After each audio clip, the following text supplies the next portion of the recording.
there seems a big divide over this. And I think we as a culture, we're going to have to try to figure out how to reconcile this. I think at some point, one group of people in society would argue that OnlyFans is prostitution, that prostitution is bad, that you inherently will be miserable because you are doing something that is bad, and that everyone around you will shame you for it. Or later in life, you will develop an inherent, oh no, what did I do? I was bad, is the idea. And then you have the second group, right? The opposite extreme. I'm sure there's people in the middle, but the opposite extreme would say that there is no reason for a woman to feel guilty about using her body, about showing her body.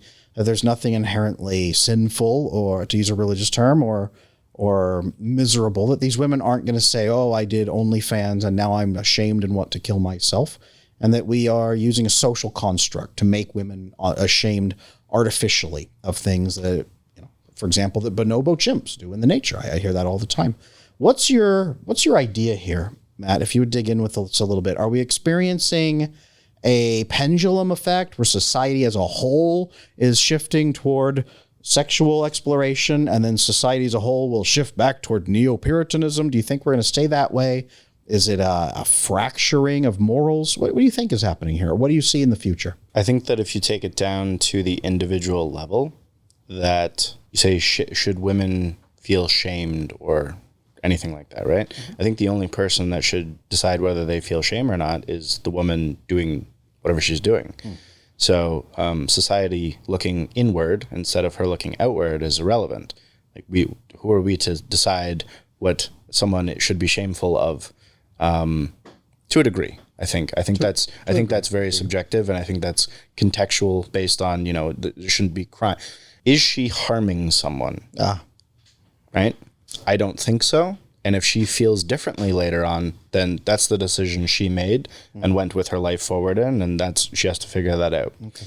I think that when we say women, OnlyFans, all these things, it's actually interesting. There's a lot more couples doing it than most people realize, and I could be wrong on this. I think the top creator on OnlyFans is Tyga, so a man.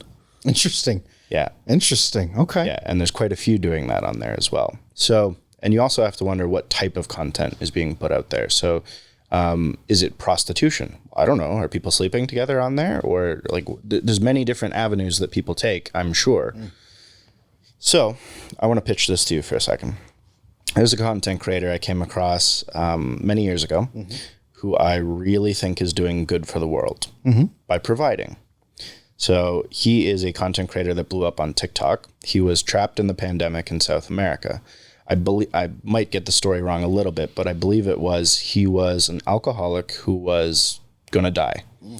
And he wanted to not be an alcoholic. So he left everything in his life behind, and he went to South America to travel and I don't know what's about to happen next, but I'm going to live or I'm going to die. Sure. And he got trapped there in the pandemic. And what was really interesting was this family took him in. He didn't speak a word of Spanish, I think. It was very hard to figure out what was going on. And this grandmother protected him for the entire time and fed him. And they had almost nothing. Wow. They could barely feed themselves, but they kept this man alive. Wow. So he used TikTok to create content to get the word out to try and raise money for not only this family, but as many families as possible. So now he has an NGO. He uses millions and millions of views to generate eyeballs to get money in, and they go build homes in South America, and they bring toys to kids in South America, and they build beds and roofs and anything that they can do to support people. That sounds wonderful. And that's through the use of technology and social media. And that is potentially viewed as good and providing. I'm sure there's many people that go, alcoholic, bad. Sure.